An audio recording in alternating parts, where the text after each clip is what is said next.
The YouTube user known as the Research Guy is a typical wannabe black Aboriginal. He loves to claim nearly all indigenous Americans such as the Olmec, Mayans, Choctaw, and even the Inuit were originally black.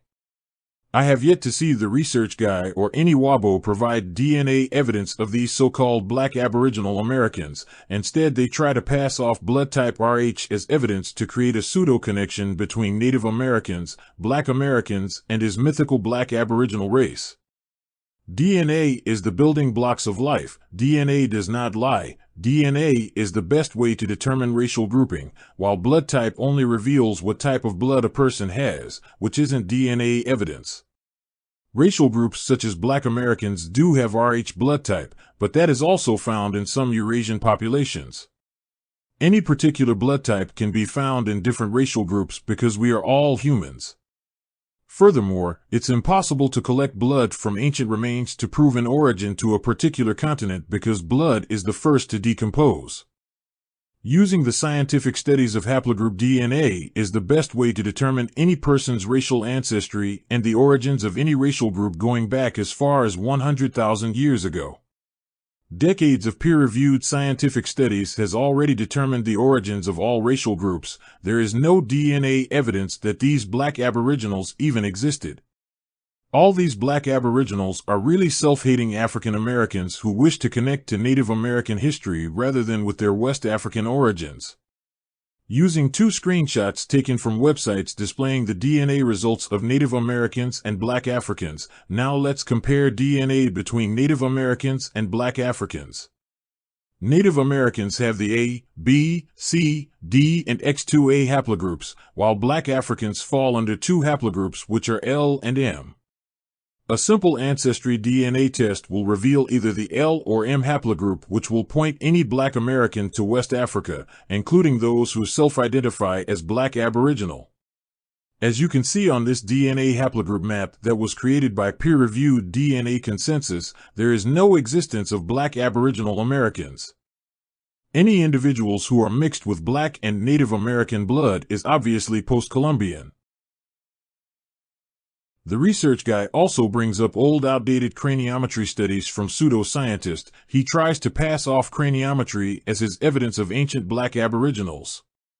First of all, craniometry, which is the study of skull shape, has been proven by modern-day scientific consensus that craniometry is not a reliable study to determine race, because similar cranial measurements and skull shape can be found in any racial group. Skull shapes can change from one generation to another due to forces of the environment and changes in lifestyle and so on. Secondly, craniometry has been used by Eurocentrics to claim African kings were European based on similar skull shape comparisons. Craniometry has also been used to try to prove black people have low IQ. The historical purpose of craniometry studies has been used for eugenics and pseudo-racialism. Only the peer-reviewed studies of dental traits and DNA can find the accurate identity of any ancient remains across the world. All ancient remains across the Americas always have the shovel-shaped dental trait and DNA markers that show Native American origin. All ancient Native American skulls who were claimed to be either African or European using craniometry has always been proven otherwise to be Native American by the studies of DNA and dental traits. One example of craniometry study that the Research Guy and other black Aboriginals use is the 12,500-year-old Luzia skull found in Brazil. They try to use Luzia to prove a connection to the ancient Americas, which is based on outdated studies. Anthropologist Walter Nevis first suggested that Luzia is Aboriginal from Australia based on his original craniometry study. He was not talking about so-called black Aboriginals. If we are to buy into all these craniometry studies, then we must take into account that Luzia has been matched up to Paleo-Indians from ancient Brazil based on newer peer-reviewed skull comparisons, and that several Paleo-Indian remains found near Luzia and throughout Brazil and the Americas have been DNA tested to be Native American. Luzia and her Paleo-Indian people are Native American. Walter Neves was shown new peer-reviewed studies, and based off those studies he concluded that Luzia is Paleo-Indian. Furthermore, all Paleo-Indians have been shown to have the same shovel-shaped dental trait and haplogroup DNA throughout the Americas, including in the same burial site of Luzia. The research guy has brought up some old post-Columbian Black American graves from the Virgin Islands. He tried to present these graves as Black Aboriginal. Once again, his source is another pseudo-source which is not backed up by the peer review, which was shown to be a post-Columbian grave site. All the earliest Black American grave sites found across the Americas has been proven to be either post-Columbian Gullah, Freedmen, or Maroon peoples. The research guy also claimed that all Native American tribes such as the 5 civilized tribes reject black people. He often screams racism as if that's going to make tribes accept any black people who have no kinship to tribes or don't meet enrollment requirements like blood quantum or lineage. People who have both Native American and black ancestry are known today as Afro-Indigenous. There are tens of thousands of Afro-Indigenous people who are enrolled into tribes throughout North America.